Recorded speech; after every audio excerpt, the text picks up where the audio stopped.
서울의 지난달 아파트 거래량이 10월 거래량으로는 10년 만에 최대치를 기록했습니다. 서울 부동산 정보광장에 따르면 서울의 10월 아파트 매매 거래량은 12,240건으로 지난 9월보다 11.6%가 늘었고 지난해 10월과 비교해서도 6.1%가 증가했습니다. 이는 역대 10월 거래량으로는 조사가 시작된 2006년 이후 최고 수준입니다. 분양권과 입주권 거래량도 948건으로 10월 기준 역대 최고치를 기록했습니다. 분양권 거래는 605건, 입주권 거래는 343건을 기록해 지난해 10월보다 31.8%가 늘었습니다. 거래량 증가가 두드러진 곳은 이른바 강남 4구였습니다. 송파구에서는 분양권과 입주권 거래량이 46건에서 82건으로 2배 가까이 늘었고 강동구에서도 46건에서 94건으로 2배 이상 증가했습니다.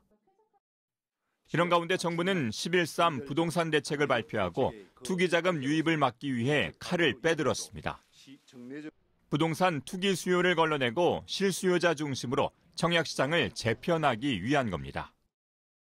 국지적인 청약시장 과열을 방지하고 과도한 투자 목적의 주택 수요를 막아서 주택시장의 국지적인 과열을 완화하면서 실수요자의 내 집 마련 기회를 확대하기 위해서 이번 대책을 마련하게 되었습니다. 이번 대책으로 강남 4구에서는 분양권 전매 제한 기간이 기존의 6개월에서 소유권 이전 등기 때까지로 확대됩니다. 소유권 이전 등기는 통상 입주 직전에 이루어지는 것을 감안하면 사실상 분양권 거래가 금지되는 겁니다.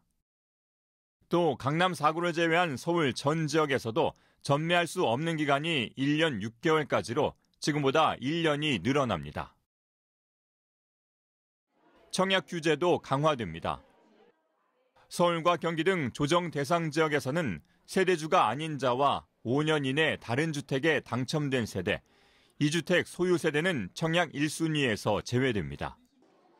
정부는 부동산 경기가 얼어붙을 것을 우려해 강도 높은 대책은 피했다고 하지만 부동산 시장에서는 예상보다 강한 규제라고 입을 모읍니다.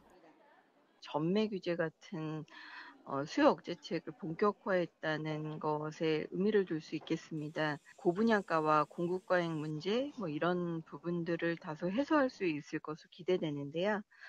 분양시장은 향후 다소 위축되고 그리고 일부 지역의 청약 경쟁률도 다소 하락할 것으로 판단됩니다. 한편 서울시와 국토부는 합동 점검반을 구성해 강남구를 비롯한 주요 재건축 정비사업조합에 대한 집중 점검에 들어갔습니다.